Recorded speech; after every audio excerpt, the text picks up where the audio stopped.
Hello, this is Tatiana Kolavu, and this is Stronger, my LinkedIn newsletter. And this is the January edition, which means I have to say a very happy and healthy 2023. Wishes for that. And to say thanks for listening. If you are listening to my voice recording this in my basement, I really appreciate it. I've added some short videos, and I'll keep doing that because you told me in surveys that you prefer that. So, this month I thought I would talk about leading with cultural humility. Think of your typical workday.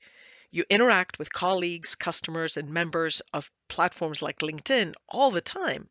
So you may not realize it, but almost every day you're intersecting with different types of culture. This is where the importance of cultural humility comes into play. That means involving learning about others and being sensitive to what might influence our interactions. The term cultural humility was first coined in the late 90s when researchers Dr. Melanie Tervalon and Dr. Jan Murray Garcia found that it was a crucial element in effective patient physician dynamics. Doctors who listened, acknowledged their biases, showed patience and willingness to learn from their patients' culture were consistently ranked higher in patient surveys.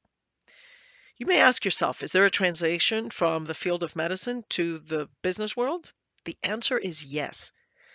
There was one example of a recent study in the Journal of Global Mobility where they looked at the performance of business professionals and their supervisors who were assigned to overseas projects. Obviously, you have to practice a lot of cultural humility when you do take an overseas assignment. The results indicated there was a high correlation between cultural humility and the performance ratings of supervisors' performance. So, we don't want people going overseas to take assignments who act like they know it all. So, developing our cultural humility makes us better leaders. And here are 3 ways to build this skill. Be self-aware. Organizational psychologist and best-selling author Tasha Eurich found that 95% of those in her studies rated themselves as being pretty self-aware, but in reality, only 10 to 15 of them actually were self-aware. You may wonder, am I self-aware or not? How do you measure self-awareness? So Dr. Urich measures levels of self-awareness in her research subject, but then she measures the perceptions of people who know the subjects well. So self-awareness requires reflection and the ability to understand who we are and how others see us. In other words, it's having real insight into how we appear to others. That gives us the ability to ask ourselves what we can do to pivot and make the situation better. Here's a short video of an idea on gathering and comparing some data on your own self-awareness and a little self-disclosure from me at times. Now think of a situation where you are in a position of power. If you're welcoming someone to a new environment in your workplace or a social setting, here are some questions for you to ponder. How can you show interest and warmth without being overbearing to the newcomer? You might send an audio message instead of just an impersonal email, or choose a neutral setting for a meeting instead of your office. For example, a social gathering spot like a snack bar. After you learn a bit more about the person, frame a question that allows you to find out more about them using the what question structure. What brings you to this position? What experiences have you had in the past that will build on this position? Or what can I do to help you? If you're in a higher position, and remember, this is about leading with cultural humility. This is important. If you're in a higher position of authority or experience, think of what you can do or say to level the playing field. You might share your own experiences at the time you started, struggles you initially faced, or questions you had. The second thing I ask you to do is to be empathetic. Imagine you're new at your job and you're attending the first meeting. The team has worked together long enough and they start using terminology and acronyms that are completely unfamiliar to you. Soon you have trouble following and you start writing down some of the terms as you try to decipher them. You start doubting yourself, wondering, okay, now will I come across as being unprepared if I ask questions? Then the group's leader sends you a private message saying, Tatiana, I'm so sorry. We should have shared some of this jargon with you before the meeting. I'm attaching it in a PDF and let's meet so I can answer all of your questions. Oh my goodness, you breathe a sigh of relief. Being empathetic, they realized how successful the situation might be for you and offering thoughtful assistance. What a great supervisor.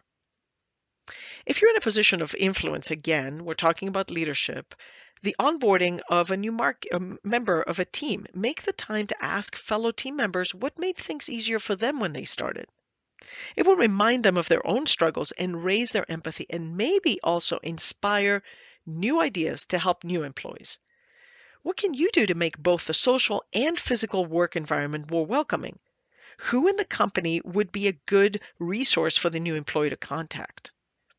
So train yourself in trying to walk in the other person's shoes. I call it flexing your empathy muscle. Here are some everyday situations where you could practice. Someone cuts you in traffic. Come up with 3 reasons why they might have done this, which does not involve ill will.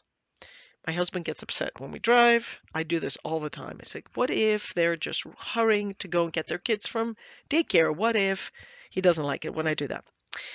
So another situation is someone is late to a meeting.